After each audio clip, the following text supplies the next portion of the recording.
Então, queridos, o nosso tema de hoje, eu sei que é um tema bastante delicado e nós queremos realmente orar e suplicar a Deus que esteja a falar aos nossos corações. Todos aqueles que são servos de Deus devem estar atentos à submissão à sua palavra. Então, é um assunto, como eu disse, que às vezes traz muitas polêmicas, traz disputas acirradas, até mesmo no contexto da igreja. E a nossa proposta hoje é analisar a questão da fé cristã com a ideologia socialista. Será que é possível conciliar essas duas ideologias? Porque, na verdade, são duas ideologias para tratar de um mesmo assunto, que é o problema da pobreza, que é o problema das desigualdades sociais, problemas de muitas injustiças que ainda realmente ocorrem nesse mundo. E o nosso texto inicial, vou pedir para que os irmãos estejam lendo comigo, lá em Lucas, no capítulo 10, verso 29 até o verso 37. O texto nos diz: Então Jesus lhes disse: Respondeste corretamente, faze isto e viverás. Ele, porém, querendo justificar-se, perguntou a Jesus: Quem é o meu próximo? Jesus prosseguiu, dizendo: Certo homem descia de Jerusalém para Jericó e veio a cair nas mãos de salteadores, os quais, depois de tudo lhe roubarem e lhe causarem muitos ferimentos, retiraram-se, deixando-o semi-morto. Casualmente descia um sacerdote por aquele mesmo caminho e, vendo-o, passou de lá. Semelhantemente, um levita descia por aquele lugar e, vendo-o, também passou de lá. Certo samaritano, que seguia o seu caminho, passou-lhe perto e, vendo-o, compadeceu-se dele. Chegando-se, pensou-lhes, curou-lhe os ferimentos, aplicando-lhes óleo e vinho. E, colocando-o sobre o seu próprio animal, levou-o para uma hospedaria e tratou dele. No dia seguinte, tirou 2 denários e o entregou ao hospedeiro, dizendo: Cuida deste homem, e se em alguma coisa gastares a mais, eu te indenizarei quando voltar. Qual desses três te parece ter sido próximo do homem que caiu nas mãos dos salteadores, o que usou de misericórdia para com ele?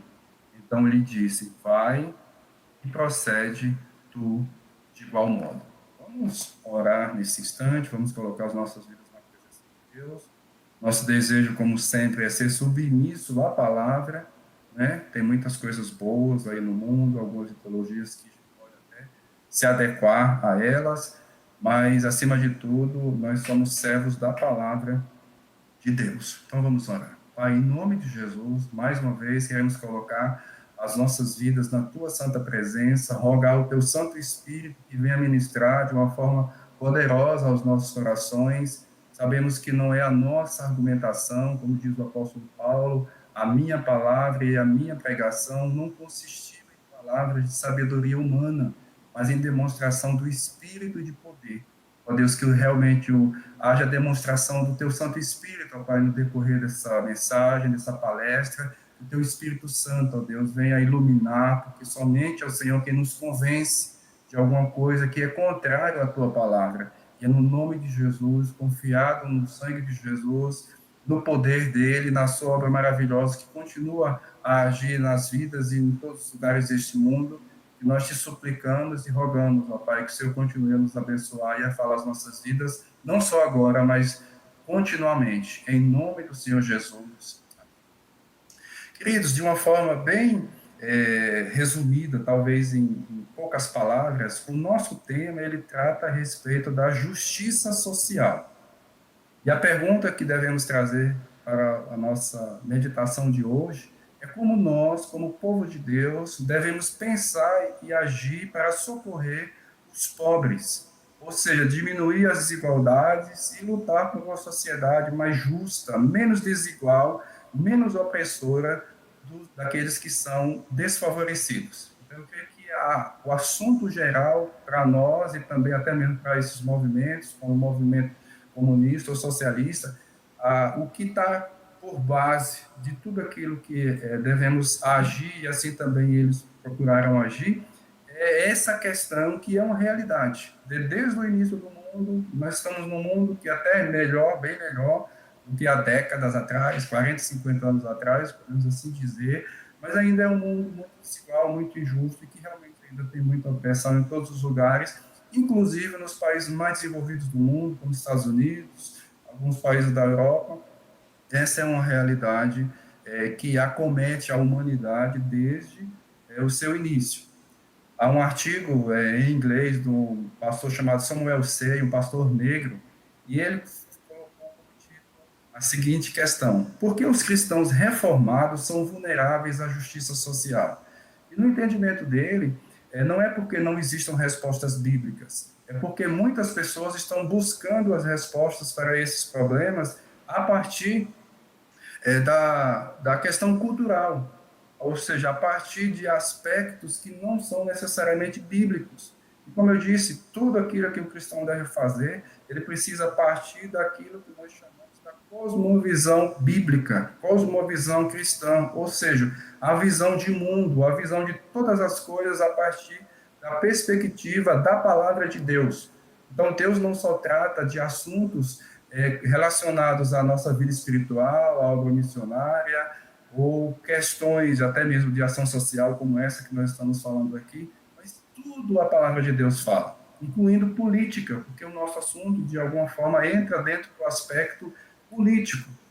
Então, o pressuposto dos comunistas, diante dessa realidade, desse mundo tão desigual e tão injusto, e muitas vezes opressor, é apenas uma questão material e econômica. Então, o que parte da base dos comunistas e socialistas é a questão meramente humana, a questão meramente terrena, a realidade do aqui e do agora. E através de políticas, como nós vamos ver mais à frente um pouquinho, resolve-se o problema da desigualdade econômica. Então, o problema da humanidade é resolvido solucionando seus problemas terrenos através dessas questões, que eles partem desde o início, né, vamos citar daqui a pouco, o Manifesto Comunista, né, porque ele é bastante claro, é um manifesto que foi para todos os partidos operários da Europa e até mesmo dos Estados Unidos naquela época, né, meados do século XIX, ele chamou isso de revolução. E essa revolução que vai mudar a sociedade, vai tentar trazer uma sociedade mais igualitária, se dá, e é quase inegável isso, em todos os lugares que ocorreram foi dessa forma, violenta, através das forças das armas e também com muito derramamento de sangue. E, biblicamente, como é que nós podemos olhar para isso? Ou seja, a questão da busca da justiça social. A palavra de Deus nos mostra que isso se dá através do desembocar das relações de amor de nós como seres humanos com relação a outras pessoas. Deus nos chama a amar o próximo, como foi a pergunta daquele mestre religioso. Ele estava ali querendo saber o que é, ou melhor dizendo, quem era o próximo. E Jesus, como sempre é o mestre em todas as coisas, é o mestre dos mestres, responde com uma parábola, deixando bastante claro que o próximo é aquele que é necessitado, é aquele que precisa da nossa ajuda, precisa do nosso apoio, seja ele quem for. Então, existe o aspecto do amor ao próximo, que se dá através dos cristãos, através das igrejas, através do povo de Deus, bem como também uma ação que ocorre por meio do Estado, porque o Estado foi criado e idealizado por Deus, ou seja, as autoridades terrenas, as autoridades que estão governando os povos, as nações, foram designadas por Deus. Lá em 1 João, por exemplo, no capítulo 4, nos versos 20 até o verso 21, o apóstolo João, ele diz que não tem como nós amarmos a Deus se nós não amarmos ao nosso próximo. Pastor reformado, foi parlamentar, escritor e ex-primeiro-ministro da Holanda, chamado Abraham Kuyper, que foi contemporâneo de Marx, assim como Charles Spurgeon, que viveu realmente lá em Londres, Abraham Kuyper na Holanda, um país de tradição reformada, foi um país que passou por aquilo que é chamado da reforma protestante, e ele assim o era, e da linhagem nossa, da Igreja Presbiteriana Calvinista, e um congresso que realmente estava ali para tratar do assunto, e no seu livro, ao problema da pobreza, que foi originalmente a palestra que ele entregou ali naquele congresso cristão, ou seja, ele estava pensando e tendo como seu alvo realmente pessoas cristãs. Ele disse o seguinte, ele até reclama que eram os cristãos que deveriam estar à frente desse pensamento e cita alguns que, mesmo antes de Marx, já haviam observado a realidade que estava ali ocorrendo, né, daquilo que a gente chama da industrialização, da centralização de pessoas nas cidades, assim também a questão da indústria, e isso tudo estava gerando trabalho, de uma certa forma, no entendimento dele, opressor tanto para homens, para mulheres e também, assim, para as crianças. Então, ele vai propor uma solução diferente daquilo que era o pensamento de Marx e Engels.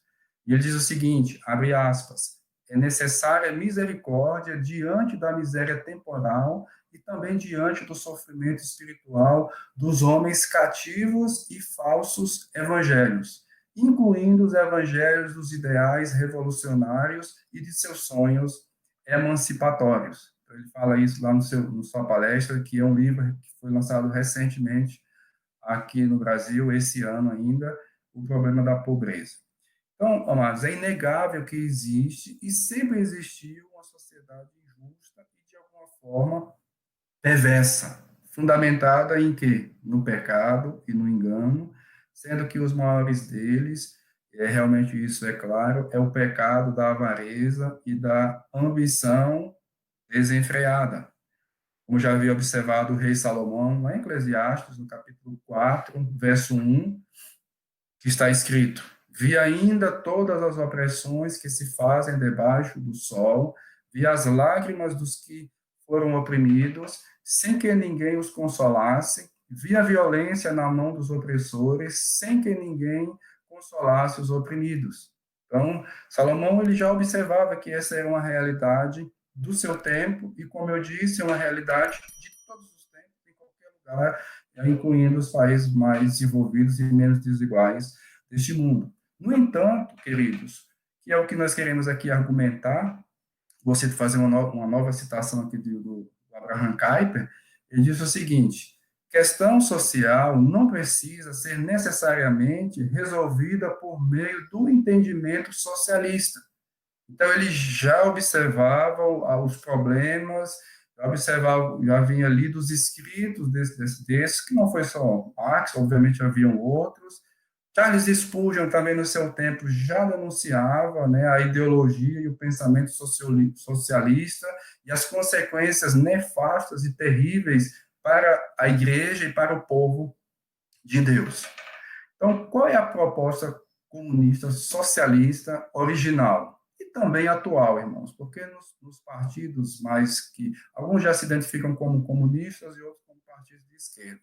Então, normalmente, irmãos, lá no fundo, essa é a ideologia desses partidos. Às vezes eles não deixam claro, né, realmente, às vezes não enfatizam ali essas realidades que nós vamos falar agora, mas no seu bojo, na sua base, e aqui acrescentando outras coisas que nós vamos deixar para falar lá no final, de como esses partidos socialistas, e normalmente os partidos mais à esquerda ou de extrema esquerda, somaram-se outras coisas que vieram a piorar ainda a questão.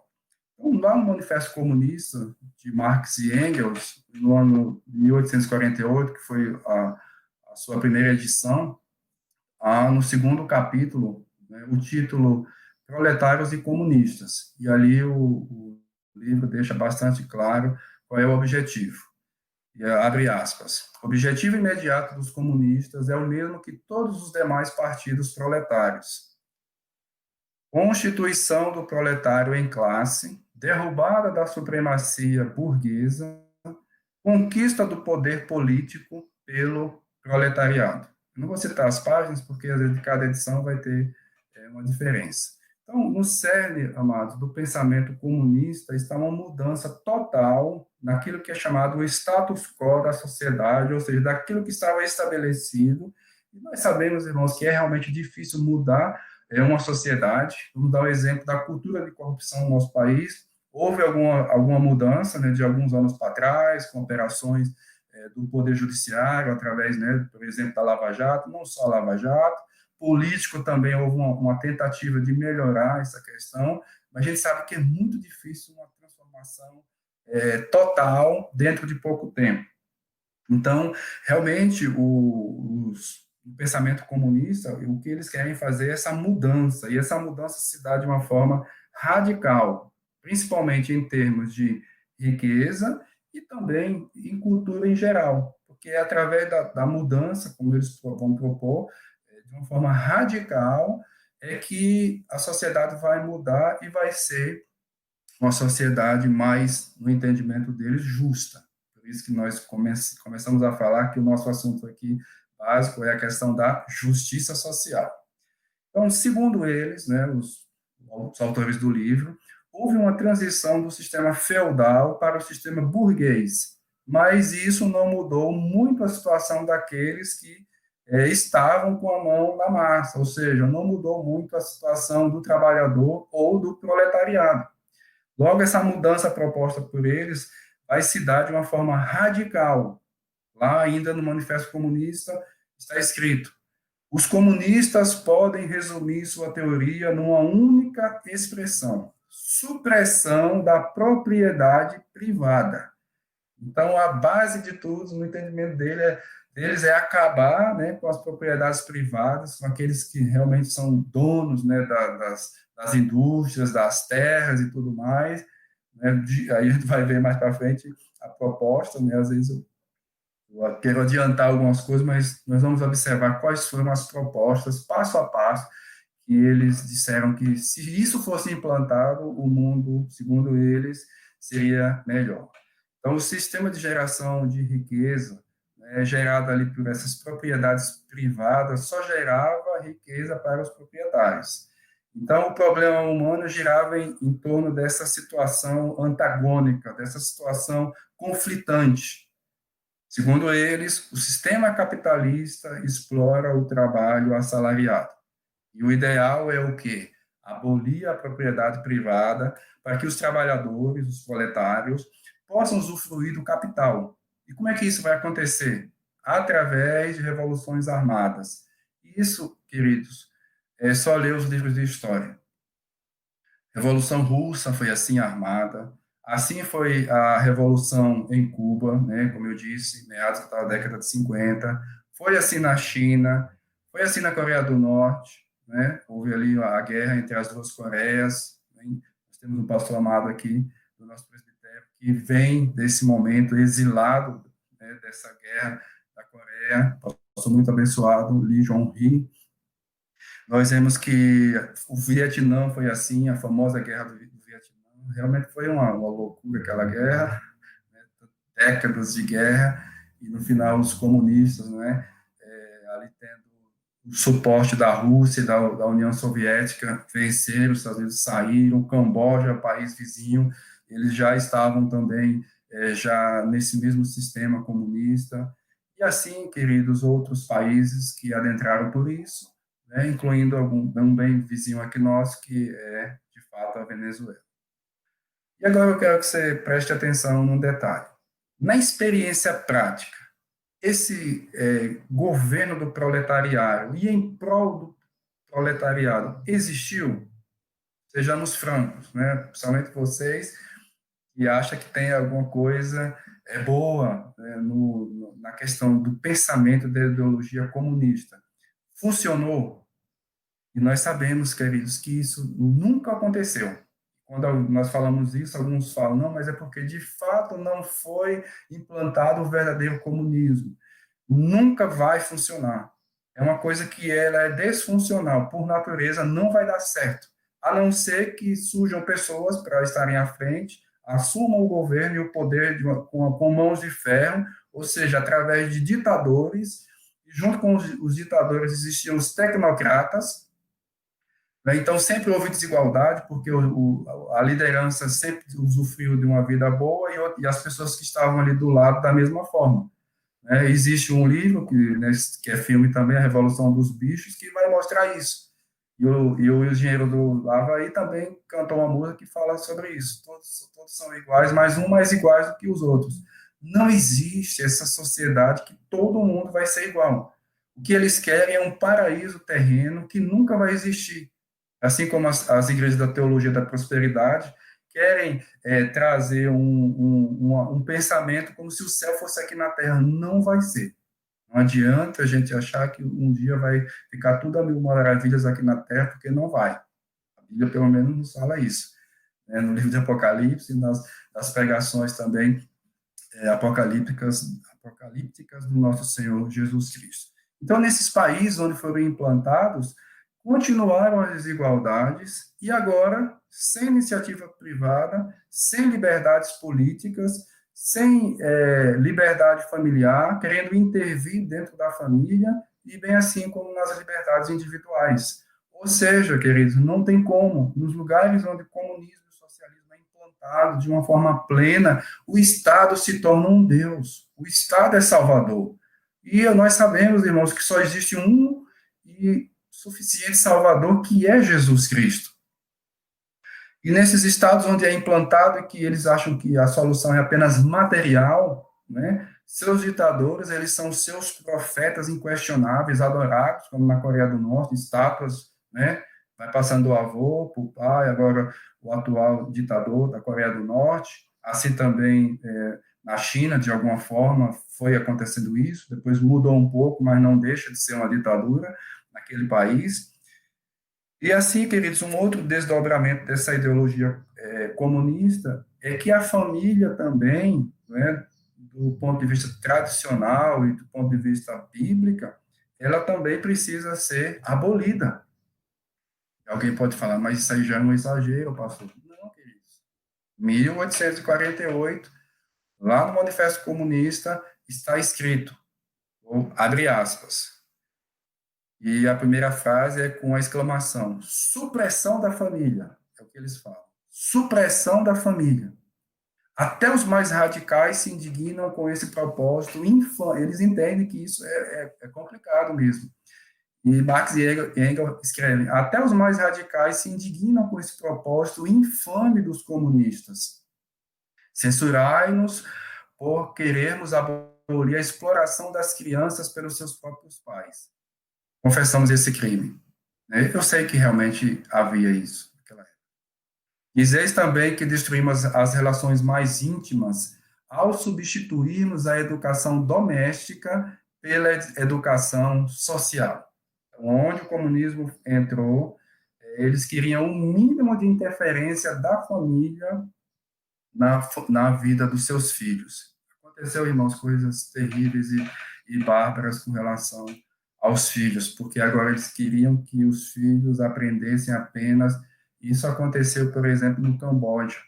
Né? Eles acabaram com tudo e deixou todo mundo na miséria, todo mundo usava roupa de pano de saco, praticamente pintado, né, de uma cor só, para justamente todo mundo ser igual, mas todo mundo igual debaixo de uma tirania, debaixo de uma opressão terrível, às quais eles falaram e falam até hoje, justamente a ideia é libertar o proletário da opressão daqueles que são mais ricos. E aí eles saem de uma opressão que existe em certo sentido, mas nós vamos ver que a solução não é a solução comunista, e aí eles saem dessa opressão e passam para uma outra que é pior. E, especialmente, né, no Oriente, no Ocidente, Europa as Américas em geral, que são países de tradição cristã, o conceito de família vai estar lá e de uma forma até mais tradicional e de acordo com aquilo que é a Bíblia. Isso eu falo de uma forma mais cultural, por cultura, né, por ser criado num contexto, entre aspas, cristianizado, então as pessoas têm um ponto de vista mais bíblico, né, que nós chamamos de judaico-cristão. Então, essa ideologia a respeito da família não foi colocada, melhor dizendo, essa ideologia não foi apenas colocada em prática em partidos comunistas, né, ontem e hoje, ou seja, tirar a autoridade da família na educação, na criação dos seus filhos, para implantar o pensamento que eles querem que sejam colocados, mas também em países, irmãos, democráticos, do Ocidente, naqueles partidos que a gente chama de mais à esquerda ou mais progressistas, como nos Estados Unidos, em primeiro lugar, eu queria dizer que a gente não está aqui venerando questões humanas nem partidos humanos. Eu vou falar aqui dos democratas, que são mais liberais, mais à esquerda e mais progressistas do que os republicanos, a gente sabe disso, mas não quer dizer que, por eles serem conservadores, que eles estão andando também de acordo com o que a Bíblia ensina, não é isso. Mas os democratas, por exemplo, na campanha de Hillary Clinton, esposa do ex-presidente Bill Clinton, ela estava ali advogando, e ela de fato é advogada, mas estava defendendo que o Estado deveria intervir mais diretamente na criação dos filhos, justamente para inculcar esse pensamento mais liberal, mais progressista, que é mais à esquerda do Partido dos Democratas. Então, o que nós vimos até o momento? Na prática, né, a ideia comunista é realizada de forma ditatorial pelo Estado, abolindo a propriedade privada, as liberdades individuais, a autonomia da família e a própria religião. Isso, irmãos, é totalmente diverso e diferente daquilo que é, por exemplo, um pensamento do grande homem, né, que marcou a história da Holanda, que foi o Abraham Kuyper. Ele fala da questão da esfera de soberania. Obviamente, existe a soberania do Estado, existe a soberania da religião, existe a soberania da família. Então, o Estado não deve querer entrar dentro dessa questão religiosa e dentro da questão familiar. Então, segundo o próprio Marx, não é? Citando aqui apenas um exemplo, a religião é o quê? É o ópio do povo. É aquilo que, de certa forma, anestesia o povo. Nós precisamos, irmãos, fazer a meia-culpa, porque normalmente o cristianismo, mais católico, mas obviamente também nos países de maioria protestante, sempre esteve atrelado realmente aos poderes, não é? Terrenos, tanto politicamente como também financeiramente, vamos assim dizer. Então, não podemos também fazer vistas grossas com relação a isso. Muitas críticas que as pessoas fazem, né, à igreja, no geral, cristã, na história, é justificada, irmãos, porque normalmente se juntou com muitas coisas que são abomináveis, biblicamente falando. Então, nesse livro, né, A Crítica da Filosofia do Direito, isso foi escrito 5 anos antes do Manifesto Comunista, ele diz isso: a religião é o ópio do povo, sendo que essa questão ela já estava ali no tecido da cultura e da sociedade, né? Principalmente na área dos pensadores, eles já tinham isso. Então, Marx ele só coloca ali o que muita gente já pensava, que a religião é o ópio do povo. Isso porque, né, como nós já dissemos, esteve atrelada, né, ao sistema anterior feudal, burguês, capitalista, e então eles entendem que a religião deve ser excluída. Foi assim na Rússia, né, um país que a sua maioria era da igreja ortodoxa grega, né, igreja também cristã. Tem sido na China, irmãos, infelizmente, a China está aí vendendo tudo para o mundo, né, se tornou a indústria do mundo, e eu falo assim com muito pesar, infelizmente, por causa da covardia e por causa também da avareza dos países mais desenvolvidos, tanto da América como da Europa. E aí colocou tudo lá para a China. Então, eles hoje é um dos países mais capitalistas sob um regime da ditadura comunista, né, que oprime o seu povo e que está numa perseguição, irmãos, terrível contra os cristãos, perseguição terrível contra os cristãos, derrubando igrejas e perseguindo os cristãos. E essa é a realidade, não é? Essa é a realidade que a gente vê para isso. E aí vem mais outra coisa, irmão. A gente já falou aqui da supressão da propriedade privada, da abolição da família, e ainda tem outra coisa que é a mais louca, tá? Não mais louca, mas talvez louca menos abaixo um pouco das outras. Eles entendem, irmãos, que a ideia de pátria não existe. Lá no Manifesto Comunista eles falam: os operários não têm pátria. Não se lhe pode tirar aquilo que não possuem. Como, porém, o proletariado tem o objetivo de conquistar o poder político e elevar-se à classe dirigente da nação, torna-se ele próprio nação ele é, nessa medida, nacional, mas de nenhum modo no sentido burguês da palavra. Então, irmãos, a proposta comunista ela é o avesso de tudo que está estabelecido e também avesso àquilo que a palavra de Deus nos fala. Né? Como o pastor falou no início, eu sou sergipano, não tem jeito, irmãos, minhas raízes são de lá, minha família toda é de lá. Né? Quando a gente tem a oportunidade, vai visitar a família, vai visitar os lugares onde a gente passou, é a nossa identidade também, tanto cultural, língua, modo de pensar, sotaques e tantas outras coisas, faz parte da nossa identidade. E a pessoa falar que a pátria não existe, aí é por isso, né, eu já sei que outras pessoas já falaram aqui, né, como o pastor Salão Portela e outros pastores também, a Mauri, eu assisti todas as palestras que já vieram antes de mim, então espero que não esteja sendo repetitivo em algumas coisas, mas eles falam que pátria não existe. Então, a bandeira deles não é a bandeira do Brasil, a bandeira dos movimentos é a bandeira dos partidos, né? Na sua maioria, bandeiras vermelhas queimam a bandeira do Brasil e exaltam a bandeira comunista e a bandeira socialista. Então, logo depois de implantar, por exemplo, o comunismo na Rússia, com o assassinato da família real, né, uma dinastia de 300 anos, a dinastia dos Romanovs, o próximo passo foi expandir o comunismo para o restante da Europa. Então, eles falam, não, a gente tem que acabar com essa opressão burguesa. Irmãos, como é que pode uma ideologia achar que pode dar certo através do derramamento do sangue? Coitada da Polônia, né? Sofreu na mão dos comunistas e depois na mão dos nazistas, né? Ficou ali entre os dois países, a Alemanha e a Rússia. E nesse primeiro momento eles falam, não, nós vamos passar por cima da Polônia. Né? A Polônia vai ser o cemitério por onde nós vamos passar para levar a revolução para toda a Europa. E aí, irmãos, teve agora, acho que foi o centenário dessa proposta aí, dessa ideologia comunista. Os poloneses se prepararam e não permitiram que isso acontecesse. Deus usou, foi assim, uma coisa fantástica, eles impedirem a expansão do comunismo para outros países da Europa Ocidental. Então, talvez Marx, né, talvez Marx e Engels não tivessem a noção do que iria ocorrer décadas depois, quando de fato o comunismo foi implantado em alguns países. Diziam que o capitalismo, né, iria acabar pouco a pouco em globalização.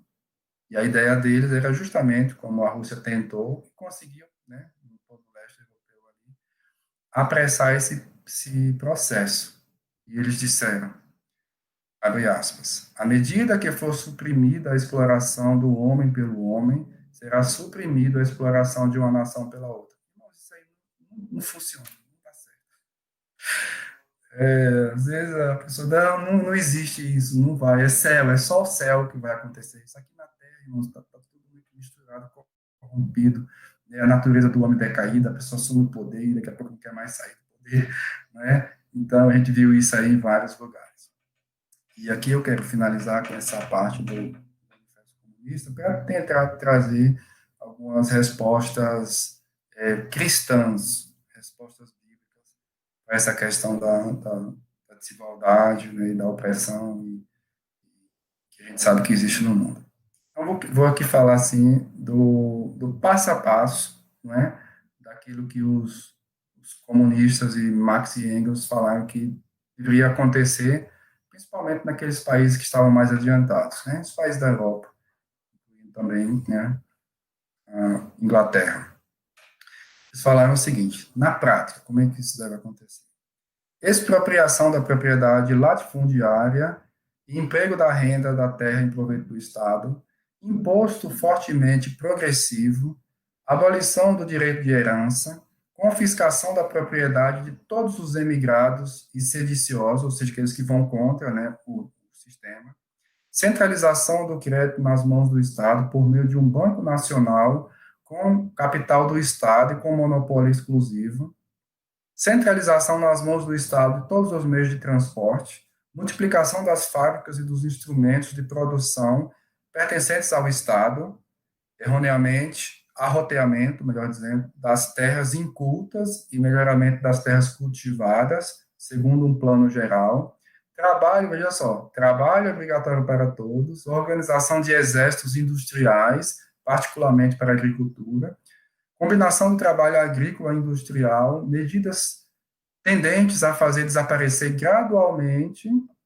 a distinção entre a cidade e o campo, educação pública e gratuita de todas as crianças, abolição do trabalho das crianças na fábrica, né? Isso aí é ok, vamos concordar, tal como é praticado hoje, combinação de educação com a produção material, né? Aí já complica um pouco, porque aí é o Estado querendo controlar a educação dos filhos, que de uma certa forma controla, né? Infelizmente, somente nas escolas públicas acontece muito isso nas universidades.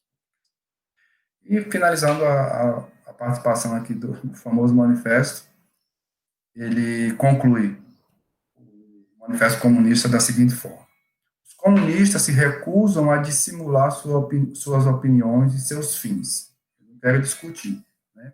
Eles simplesmente concordam, né, com aquilo que eles querem e não querem discutir a questão, as suas opiniões e seus objetivos. Proclamam abertamente que os seus objetivos só podem ser alcançados pela derrubada violenta de toda a ordem social vigente. E as classes dominantes tremam a ideia de uma revolução comunista. Nela, os proletários nada têm a perder ao não ser os seus grilhões. Tem um mundo a ganhar. Proletários de todos os países unidos. Então, essa é a proposta comunista socialista. Qual deve ser a posição e a atitude dos que confessam a religião cristã frente ao movimento socialista? Essa pergunta não foi minha. Essa pergunta é do Abraham Kuyper, na palestra e no livro que foi editado recente, O Problema da Pobreza. O Problema da Pobreza. Kuyper. Foi ele que fez essa pergunta. Qual deve ser a posição e a atitude dos que confessam a religião cristã frente a esse movimento socialista? Então, a gente vai trazer algumas coisas do próprio Kuyper e algumas coisas também do Wayne Grudem, né, que escreveu aí Política Segundo a Bíblia, né, a gente recomenda esse livro, da edição Vida Nova, e também tem um outro que é praticamente um resumo, que é Economia e Política na Cosmovisão Cristã, ou seja, pensamento cristão. Então, primeira resposta que a gente pode dar, bíblica, né, cristã. Os problemas sociais e as desigualdades devem gerar em nós profunda misericórdia. Então, essa é a realidade básica, por isso que nós lemos o texto do bom samaritano, e foi o que Deus fez. Deus é um Deus de misericórdia que vem a nós, que somos a humanidade de uma certa forma, né, oprimidos pelo quê? Pelo pecado, pelo diabo, pelo mundo, e satisfazemos, assim, os nossos desejos. Estamos presos, estamos cegos, né, pelo pecado. Por isso que Jesus fala, né, a respeito do próprio dele mesmo, né, como filho do homem, se o filho vos libertar, verdadeiramente sereis livres.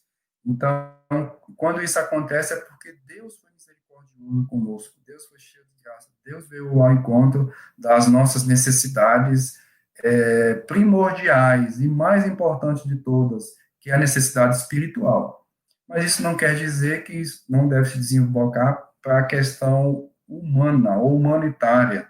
Então, os problemas sociais e as desigualdades devem gerar em nós profunda misericórdia. É por isso que nós lemos, né, como eu disse, a história do bom samaritano. Jesus ali, irmãos, ele quis chocar mesmo. A parábola, ela é fantástica. Jesus é maravilhoso, né, naquilo que ele faz, naquilo que ele ensina. E ele estava ali falando o seguinte: passaram-se dois religiosos, né, sacerdote, né, e outro judeu, um sacerdote, né, e outro líder religioso. E na sequência da parábola, talvez o mestre da lei esperasse Jesus ouvir. Aí passou um judeu comum, mas não foi isso que Jesus disse. Aí passou um samaritano. Samaritano que não se davam com os judeus, eram inimigos. Os judeus consideravam os samaritanos, né, que é a capital antiga de Israel, né, até 722, né, com a dominação da Assíria sobre Israel e levar todo mundo cativo. Quando voltou muita gente misturada, a religião também mista, houve ali uma mistura religiosa, os judeus não consideravam os samaritanos como irmãos, né? Eram pagãos, eram gentios. E aí Jesus fala, e passou um samaritano. E o samaritano não passou de longe. O samaritano passou perto. Aí ele foi lá, pegou a pessoa, cuidou do homem, usou os recursos que ele tinha lá, vinagre, óleo, né? A sepsia e o óleo também servia para curar, né? Para melhorar a situação. Levou o homem para um hotel, uma hospedaria, deixou ele lá, pagou a hospedaria e depois disse, se for preciso mais alguma coisa, depois a gente vai, eu volto e pago para você. Por isso que Jesus pergunta, quem é o próximo daquele homem? Então, nós precisamos, irmãos, estar atentos também à necessidade das pessoas. A gente vive num tempo assim muito perigoso, que até ajudar em algumas situações a gente encontra dificuldade devido à violência que está aí, mas nós precisamos, à medida do possível, nós sermos misericordiosos. Kuyper diz que nós devemos exercitar o contentamento. De fato, irmãos, como diz Paulo, se tivermos sustento e com que nos vestir, mas ao mesmo tempo, irmãos, nós, podemos errar e interpretar de forma errada quando Jesus diz, os pobres sempre tendes convosco. E a Bíblia também fala contra a opressão. Né? A gente vê em Tiago, no capítulo 5, ele falando com os ricos que estavam negando o salário, né? Eles eram assalariados, o jornaleiro ganhava por dia e não estava recebendo. E aqui é importante, irmãos, frisar uma coisa. Tiago, ali no capítulo 5, ele vai falar de forma clara para aqueles ricos e não era palavra de juízo mesmo, falando, vocês vão ser condenados. Mas, ao mesmo tempo, ele fala para os oprimidos, tomem cuidado, cuidado com o julgamento, cuidado com as suas palavras, porque eles também podiam pecar. Então, quando a gente fala aqui de certa forma, irmãos, há uma opção, né, de Deus, de Jesus, pelas pessoas mais simples e pobres. Paulo fala isso na primeira carta aos Coríntios, não foram os ricos no novo nascimento, mas pessoas desprezadas e tal. Então, houve inicialmente, não é que Deus não se preocupe nem salve os ricos, claro que salva, mas o que ele quer dizer é o seguinte, os ricos podem errar e os pobres também. Então, tomem cuidado, para quê? Para não pecarem contra Deus. E assim, irmãos, nós devemos reagir biblicamente quando pessoas são, de fato, oprimidas, o seu sustento é tirado, mesmo quando trabalhou para isso. Kuyper aqui, falando desse aspecto da misericórdia, ele diz o seguinte, uma misericórdia que só oferece dinheiro não é amor. Amor cristão se caracteriza por uma doação completa, não somente doação de dinheiro, mas doação de si mesmo, do seu tempo, de suas forças e da sua empatia. Somente assim sairás em liberdade, quando sua doação transcender com o fim de ajudar e solucionar o problema e colocar para sempre um fim a esta transgressão, e assim minimizar os erros de uma vez por todas. Também, nada do que se encontra escondido na casa do tesouro da sua religião cristã. O primeiro aspecto, misericórdia. Nós precisamos ter uma profunda misericórdia e realmente olhar, e buscar olhar com os olhos de Deus para aqueles que padecem. Né? E a igreja cristã, irmãos, tem feito isso. Né? Foi através das igrejas cristãs que surgiram as escolas, as universidades, né? Principalmente as universidades que não existiam, mas nesse modelo que a gente tem hoje, foram os cristãos, os católicos, depois os protestantes, né? As entidades, né, de orfanatos e tanto hospitais. Tudo isso, irmãos, foram os cristãos. Hoje, quem cuida mais das pessoas viciadas em drogas são as igrejas, né, as igrejas evangélicas, os católicos também, claro, e às vezes um pouco também os espíritos, mas os evangélicos entraram nisso. Mendigos, irmãos, aqui em Goiás tem, né, a Missão Vida, muito conhecida, né, que cuida dos mendigos, já tem não só aqui, eu ia lá todos os meses na missão, pregava, já ministrei um curso lá, que eles têm um instituto bíblico, tem lá onde eu fui pastor em Cocalzinho, né, tem em Anápolis, tem em Minas, tem no norte do país, no Amazonas. Então, são coisas, né, que a igreja cristã tem feito em atitudes de misericórdia para suprir essas carências e a necessidade das pessoas. A outra questão, irmãos, que deve também ser levada em conta é que o primeiro artigo de qualquer programa social que se prepara para a aplicação do resgate sempre será: creio no Deus Altíssimo, Criador do céu e da terra. Essa proposta aqui também é do Abraham Kuyper. Porque os sistemas revolucionários, irmãos, a primeira coisa que eles entendem, assim, nós, como a gente já falou, é preciso abolir a religião. A religião é uma causa, né? Se são os burgueses a liderança, o sistema governamental monárquico, né? Príncipes, reis, selapoucos, tudo mais, esse grupo aí é um problema, a religião, por estar atrelada também a eles, é outro problema. Então, vamos abolir. Foi assim, irmãos, eu nunca tinha parado para observar, mas a Revolução foi um movimento social, né? Foi contra, né? De fato, havia muita desigualdade, muita opressão, muita pompa, né? Na França, né? No reino francês, e eles fizeram a Revolução. E pergunto, deu certo? Não.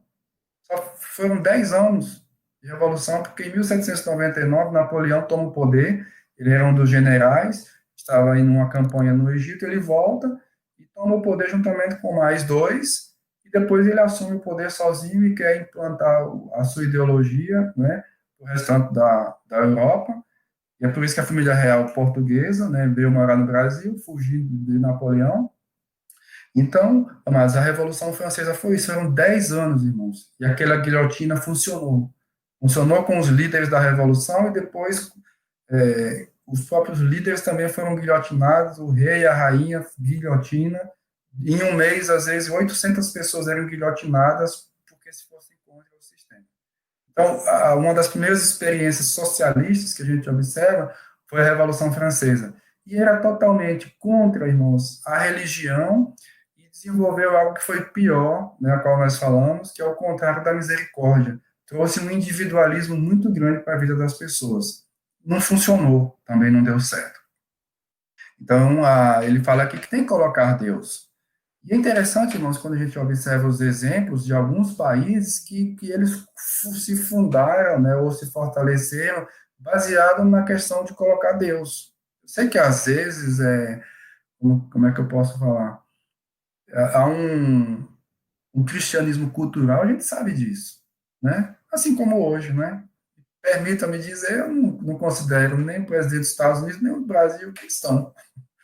No sentido evangélico, bíblico, não são, né? Eles são conservadores, algumas coisas conhecidas, né, com a teologia bíblica, né, ou com o pensamento bíblico, mas não quer dizer que se fundem a mesma coisa.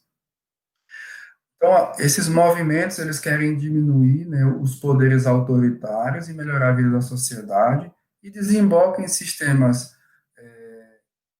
estou falando aqui dos países que colocaram Deus, né, em evidência. Desenvolveram, assim, os seus sistemas democráticos e melhoraram, de fato, a sociedade. Colocaram Deus no centro dos seus projetos. Citar 3 países apenas. A Inglaterra, que colocava Deus, né, ali em evidência, né, os primeiros ministros, as grandes lideranças, os próprios reis, né, muitos deles se identificavam como cristãos, de fato, né, e mais para o lado protestante. A própria Holanda, né, que fez nas suas constituições, colocando ali Deus, e o próprio Estados Unidos, irmãos, quando surge, né, a sua constituição é isso, é diante de Deus. Assim, até como a nossa que fala, né, por enquanto, né, está lá na Constituição que fala que é diante de Deus, né, que todas essas coisas foram promulgadas. Então, precisamos colocar Deus, precisamos ser misericordiosos. E a última questão, eu sei que existem, irmãos, muitas nuances, né, que poderiam ser abordadas, mas não cabe, né, num tempo como esse. Isso já está aqui partindo para finalizar. Que é a questão da propriedade privada. Nós vimos que os comunistas, eles querem acabar com a propriedade privada e também com a questão de herança. Pai prosperou qualquer coisa, não vai para os filhos. Né? Manter todo mundo ali no mesmo sistema. Isso, irmãos, é uma coisa até injusta, porque as pessoas são diferentes. Nas nossas próprias famílias, a gente pode observar. Uns desenvolvem, não querem estudar mais, outros se preparam, aproveitam mais as oportunidades, e outros não. Como é que a gente pode igualar todas as pessoas no mesmo nível se as pessoas são diferentes? Né? Se algumas sonharam e muitas vezes deram um passo, arriscaram, investiram e depois realmente conquistou. E às vezes, depois de muitos reveses, né, que às vezes a gente olha para algumas pessoas e fala, não, deu tudo certo. Não, às vezes foi para frente, andou para trás, mas tentou, e aí desenvolveu. Isso, irmãos, é o comum da vida das pessoas desde os primeiros tempos. Essa aqui é a questão normal. Então, sobre esse assunto, irmãos, o que que a Bíblia nos fala? A Bíblia, irmãos, ela não é contra as pessoas acumularem riquezas, né? Desde que essas riquezas sejam adquiridas de forma honesta. E a Bíblia fala da herança que deve passar para a sua descendência, que são os herdeiros. É isso que a Bíblia fala. Isso não quer dizer também, por sua vez, que o Estado não deva estar atento às necessidades urgentes, né, dos pobres e dos menos favorecidos. É preciso.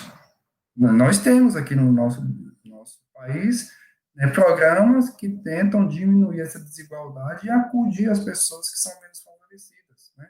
Como o próprio Bolsa Família, né, que vem aí já de muito tempo, né, que a gente sabe que vem, não foi o governo, né, do PT, né, já vem antes, o Fernando Henrique, PT melhorou, e o atual governo também tem buscado isso. Nessa situação de pandemia, o que, é que está ocorrendo? O auxílio emergencial, o que é isso? É você tirar, né, do bolo do que todo mundo pagou, e ao invés de retornar para aquelas pessoas, para as mesmas pessoas que pagaram seus impostos, está distribuindo para outras pessoas que realmente estão precisando. É uma distribuição de riqueza, né? Passar para outras pessoas isso aí.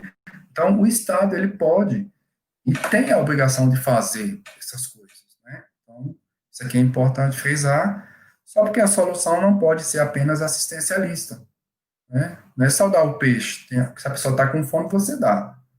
De vez em quando eu vejo alguém pedindo uma coisa, eu vejo a situação, eu dou. Ah, mas será que vai usar para comer?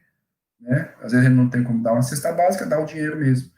Não sei, mas se ele tiver com fome, pelo menos ele vai comer. Se vai fazer outra coisa, aí, né, não entra é problema dele lá. Então, a gente precisa dar o peixe, mas acima de tudo, irmão, a gente precisa fornecer a estrutura para que a pessoa possa ela mesma pescar e conseguir o seu próprio sustento, né? Então, é muito importante isso. O Estado e outras entidades civis e religiosas devem auxiliar pessoas e famílias a encontrar esse caminho para que possam trabalhar e adquirir a sua própria renda, né, para a sua própria família, prover mecanismo, né, para que a pessoa possa empreender, né, a gente vê em nosso país, por exemplo, SESC, SENAI, né, tudo isso, né, tentando fazer com que as pessoas possam ter os seus empreendimentos, seus pequenos negócios, e assim, se for o caso, crescer.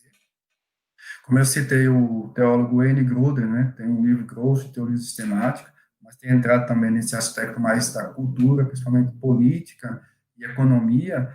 Ele, em parceiro com um economista, né, que é o também parceiro no livro, ele, que é o Barry Asmus, né, nesse livro aqui, Economia e Política, na Cosmovisão Cristã, ele fala também, ou eles falam também da desigualdade econômica, dentre outras coisas. E o Eli Gruden, ele diz o seguinte: a única solução em longo prazo para a pobreza vem quando as pessoas têm possibilidade, ou melhor dizendo, têm habilidades suficientes e disciplina para obter e manter empregos economicamente produtivos. E aqui eu já vou partir para a finalização e agora aplicar a questão no sentido mais próximos agora de nós, do nosso tempo. Qual é o pensamento socialista, comunista, ou que às vezes se misturam ali, o pensamento de esquerda, de muitos que se chamam cristãos. Vou citar aqui, irmãos, uma lista de coisas, e o Franklin Ferreira, que é um pastor reformado, muito conhecido, né, tem falado muito contra as, as ideologias e as práticas socialistas, e dado fundamento, que é um profundo erudito e escritor. Ele escreveu um artigo recente agora, dia 27 de julho de 2020, a infiltração dos cristãos progressistas na igreja cristã. E ele coloca cristãos progressistas entre aspas. Ele já tinha falado várias coisas sobre essa questão, né, dos cristãos progressistas em vários artigos, em 2017, 2018, e aqui nesse ele dá uma resumida. E ele diz o seguinte: em linhas gerais, os cristãos progressistas, aí vou citar aqui, enumerar ou elencar o seu resumo. Repudiam a Bíblia como a palavra de Deus inspirada e infalível, ou seja, a Bíblia não é suficiente.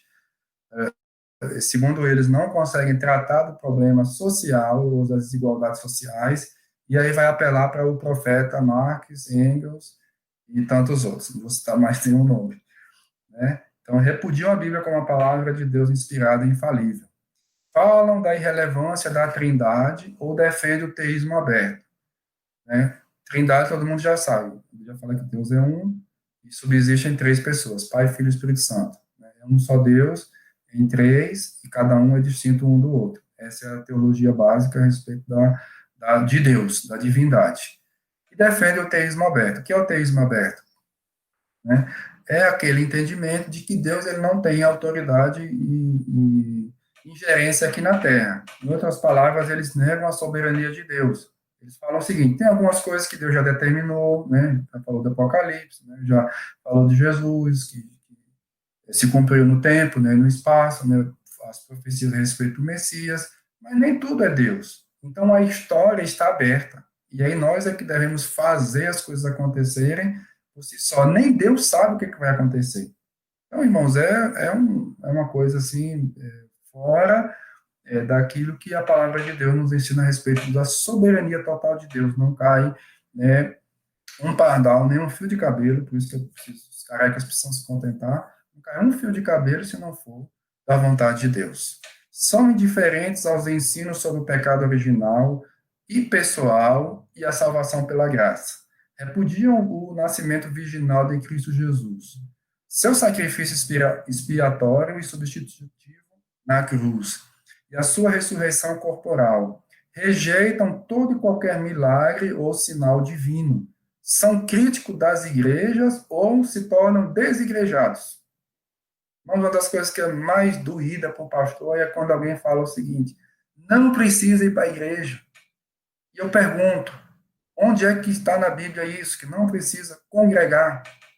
Sendo que desde o Antigo Testamento a Bíblia fala da congregação dos santos, da assembleia do povo de Deus. É a mesma ideia, irmão, no Novo Testamento, a palavra igreja é uma assembleia, é uma reunião do povo de Deus. É uma palavra grega que é eclesia, que é aqueles que são chamados para fora, mas para se reunir, para estarem juntos. E o autor dos Hebreus fala sobre isso: não deixemos de congregar, como é costume de algum, quanto mais feitos que o dia se aproxima. Então, é da vontade de Deus. E lá em Apocalipse também fala da Assembleia dos Santos. Né? Não vou dar ideia não para alguém fundar a igreja, porque já são tantas igrejas, mas nunca vi a Assembleia dos Santos. Mas é isso que a Bíblia fala. E aí aqueles que são cristãos. Esses dias eu li um artigo num site, e a pessoa fala: não, mas não precisa de igreja não. Já existem tantas instituições como a de vocês, né? Não foi comigo, foi com um determinado ministério, que é pessoas presbiterianas. E aí ele fala: não precisa de igreja. Isso aí é pensamento de cristão progressista ou desviado, né? Pode ser também. E são indiferentes ou abandonam qualquer crença na segunda vinda de Cristo. Pastor, mas será que é isso?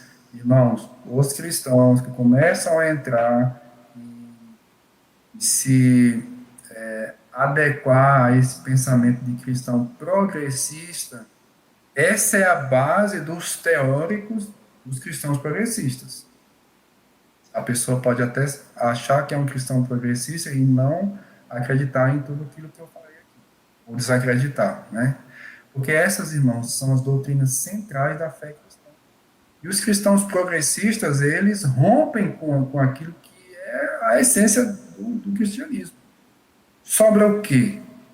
Sobra nada, né? Não sobra nada para a pessoa se identificar como cristão. Ele tirou tudo. Tirou todos os alicerces da qual a igreja ela é edificada, e deixou o quê? Não deixou nada. Então é um falso cristianismo, como diria o autor de Tiago, é um auto-engano, a pessoa está enganando a si mesma. E qual é a agenda?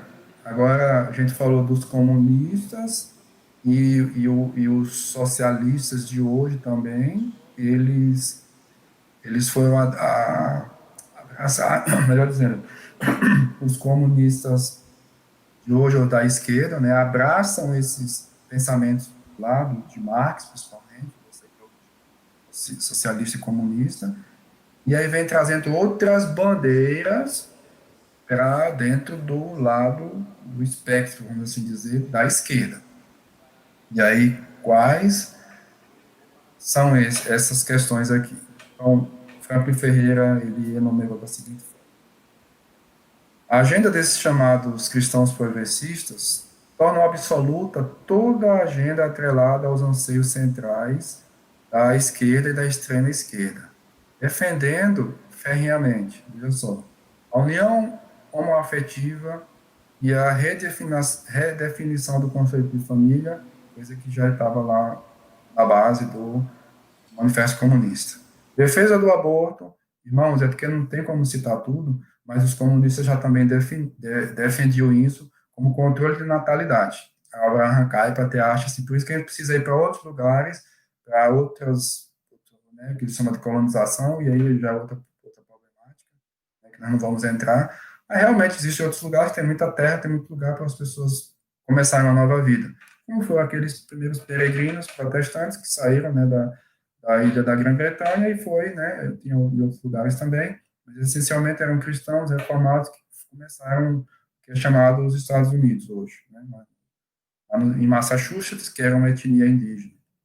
Então, os comunistas originários também eram a favor do aborto como tipo de controle de natalidade, e a liberação das drogas também é defendida pela esquerda, o antissemitismo, ou seja, contra os judeus, e o antisionismo também, que é essa que é a questão do Israel lá no seu território, né, voltar para o seu território.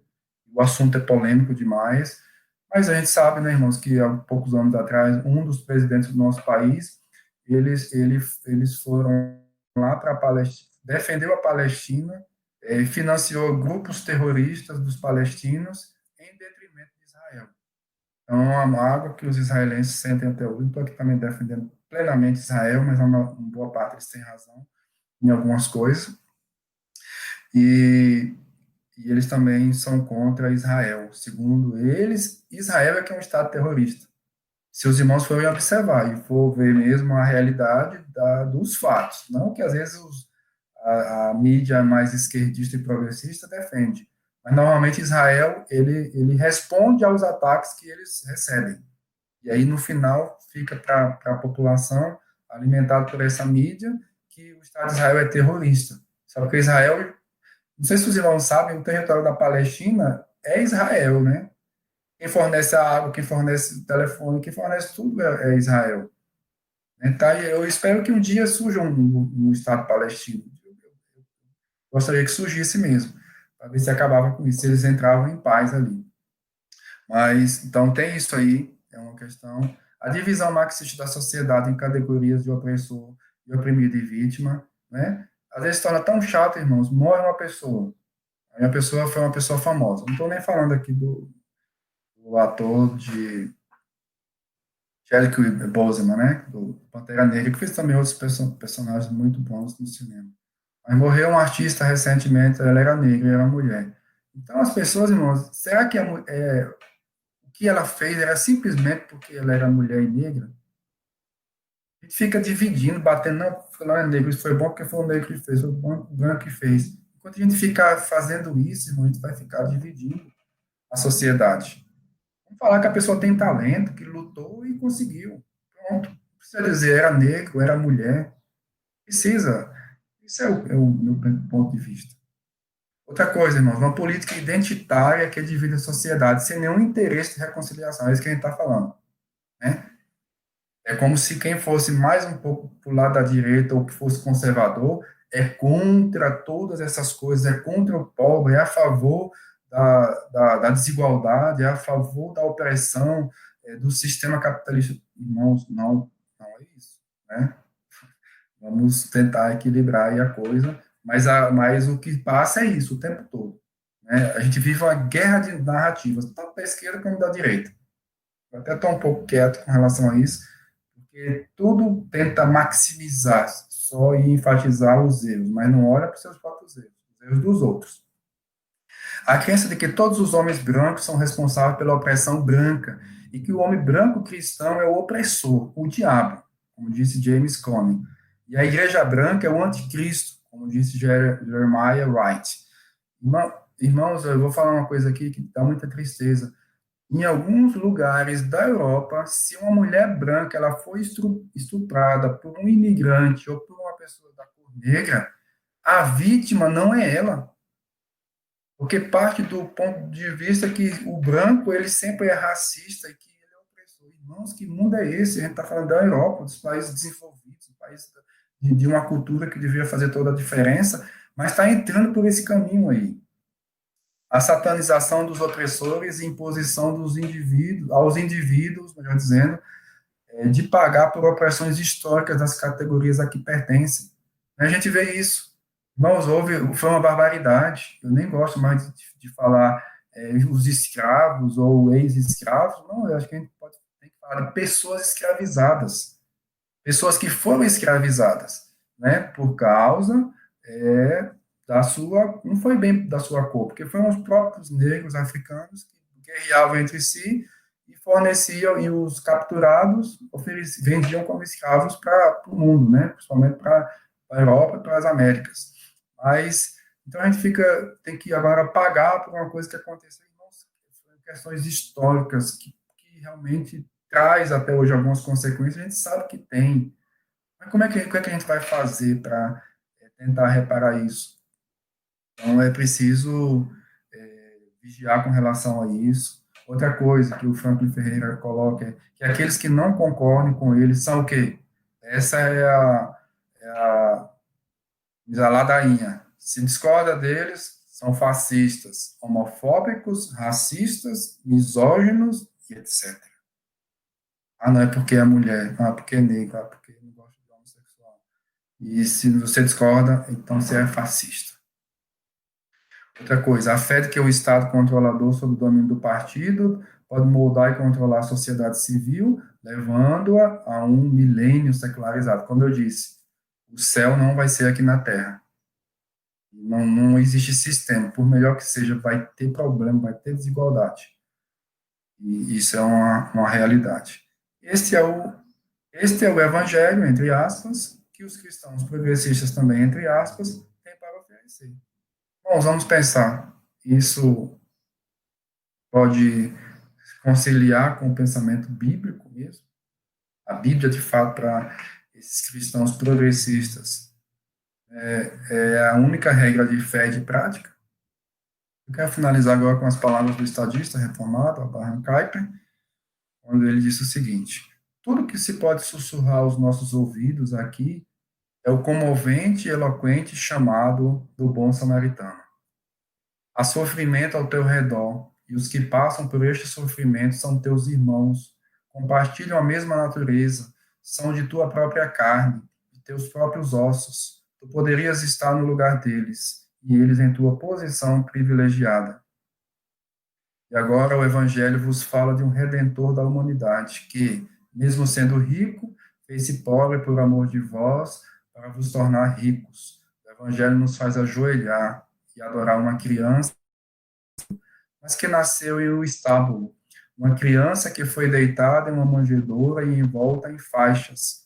Esse fato nos aponta para o Filho de Deus, mas o qual se tornou filho do homem, a fim de percorrer a terra.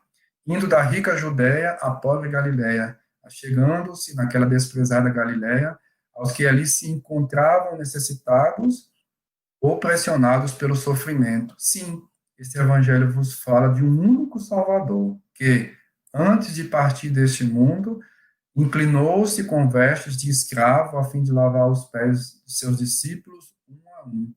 Após ter feito isso, levantou-se e disse: eu vos dei o exemplo. para que, como eu vos fiz, façais vós também uns aos outros. Né? No livro Problema da Pobreza, na página 146. Eu finalizo devolvendo a pergunta, né, para talvez alguns que tenham um aspecto mais progressista. É possível conciliar a fé cristã com a ideologia socialista? Que Deus assim nos abençoe. Mais uma vez eu quero agradecer, né, por estar com os irmãos. Espero poder ter contribuído, né, com essa discussão, né, com esse assunto.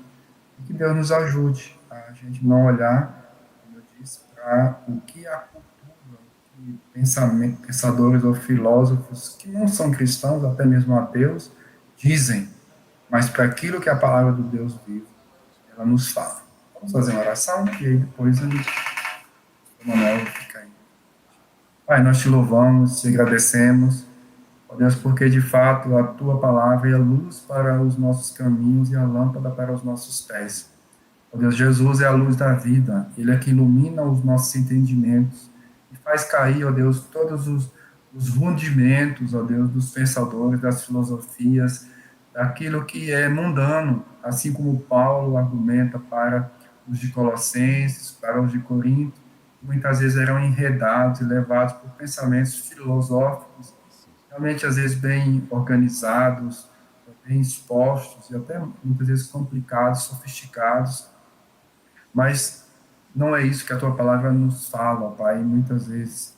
E a tua palavra realmente seja a verdade, ó Deus, para as nossas vidas, em todos os aspectos, para a nossa vida como cristão, para a nossa vida dentro da nossa família, como pai, mãe, filhos, ó Deus, na vida, no nosso trabalho, ó Deus, nos problemas que a sociedade apresenta, como é a questão da desigualdade, a questão da busca de uma melhor justiça social. Que o Senhor nos ajude, ó Pai, a sermos pautados em todos os aspectos da vida pela tua poderosa e santa palavra. Em nome do Senhor Jesus é que eu te louvo.